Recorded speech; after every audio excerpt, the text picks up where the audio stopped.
forgot my dinger. Ding, ding, ding, ding, ding. They're always cold. Hi, folks. I'm Tom. Thank you for coming. Yeah. I want to introduce some members of the family. My son Tommy.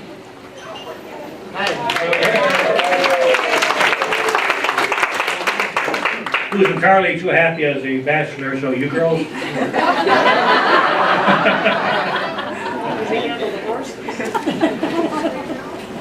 Then Helen's family, I have Mary and Tom.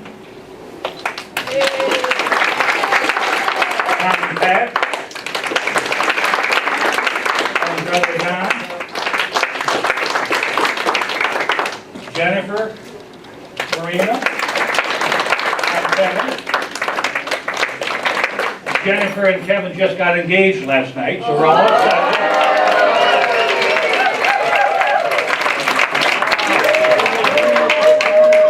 You did want to announce that, didn't you?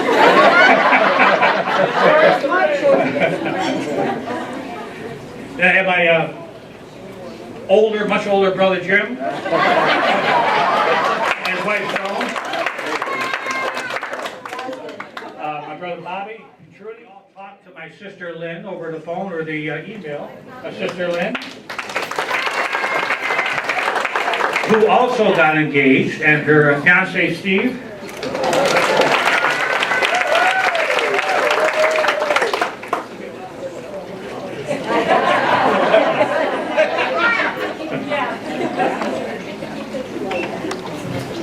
When I'm done talking, the media people in the room, Helen's going to receive the cup yet again, and this time locally and this time in front of friends. So get your cameras ready. Okay. Helen has been a perpetual volunteer, as you all know, for years and years and years. And I had trouble understanding why she was never around, you know. Yeah, didn't like me.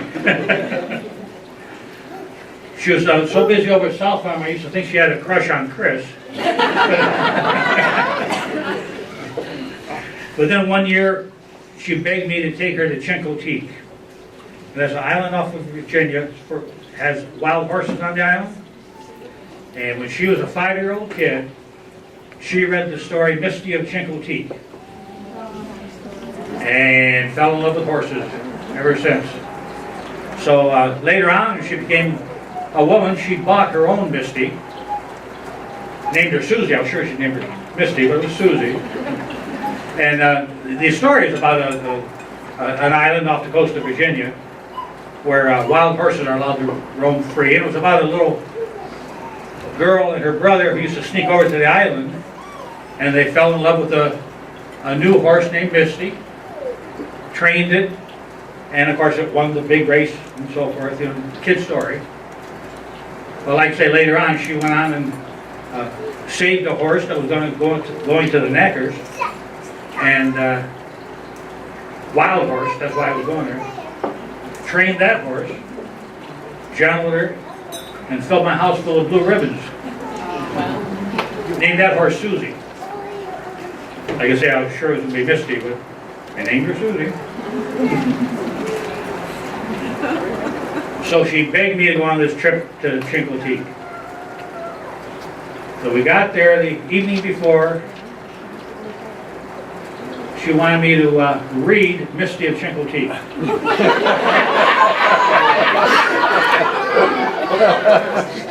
You married guys know I read the book. And I quote, "It was so I would have the same warm and fuzzy feeling that she was going to have when we walked the island the next day." Well, in those days you couldn't take a car over there, so it was miles of walking. And every time you tried to get close to the horses, they walked to the other side of the lake, you know, like that. When you had a good camera, you also had, back then, you also had a bag this big full of 12 lenses, cleaning equipment, 2 tripods.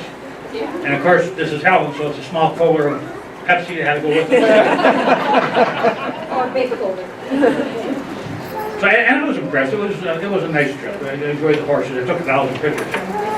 But I was also kind of impressed with the size of the mosquitoes, which didn't attack her. She's only 80 pounds, but they loved me. But to be honest, I have no idea what a warm, fuzzy feeling is. But I know what it looks like. I saw it on Helen. And she's walking this island. She's 5 years old all over again. Every horse was misty. I got a picture of her standing there feeding 2 horses, cookie in each hand. A third horse had its head on her shoulder from behind, and she's giving him cookies too. All this in front of a sign that says, "Danger, wild horses kick and bite." So she kind of speaks to the animals, I think. She has a kinship with, I think you've all seen that.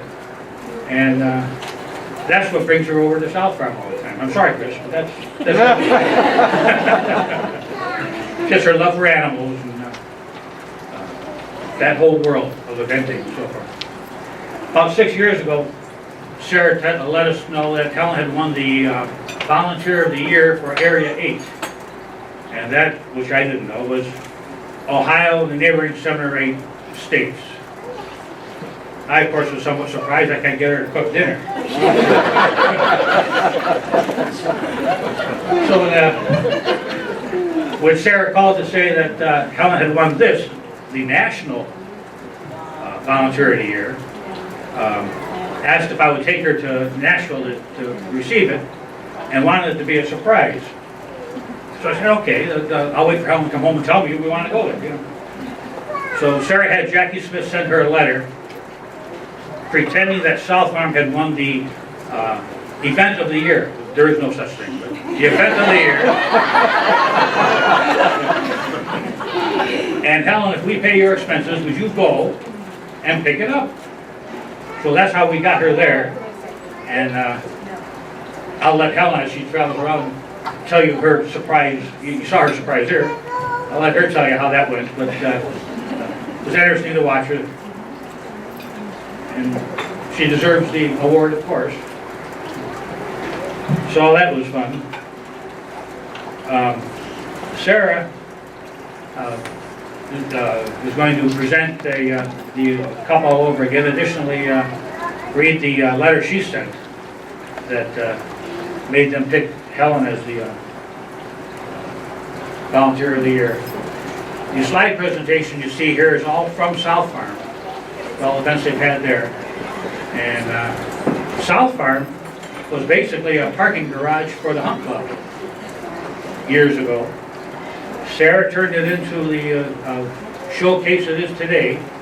They have something like 25 shows a year. Additionally, they have 2 recognized shows, which is a big deal in this world. And very well thought of facility and very well thought of people. So when young executives today get married, they keep their maiden names. So I want to present Sarah Greer and Chris Gable, the owners of South Farm.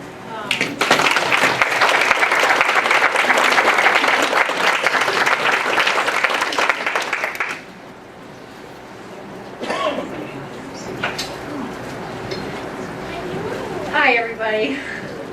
This is such a nice night. And I guess I'd like to just tell you a little bit about how this all came to pass, because like most things in my life, they just kind of fly by, and if I don't grab them right when they fly by, they're gone.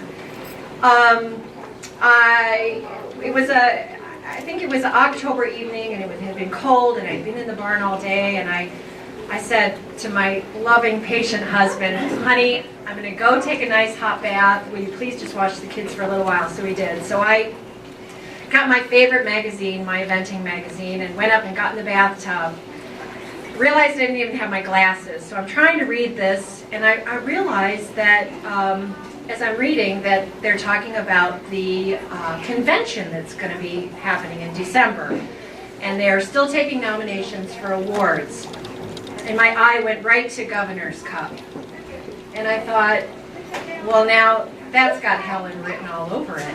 How silly would I be? So I'm trying, oh, when's it due? When's it due? Oh my gosh, it's due day after tomorrow.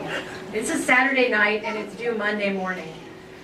So I thought, well, okay, I'm going to get this done. I'm just going to get it done.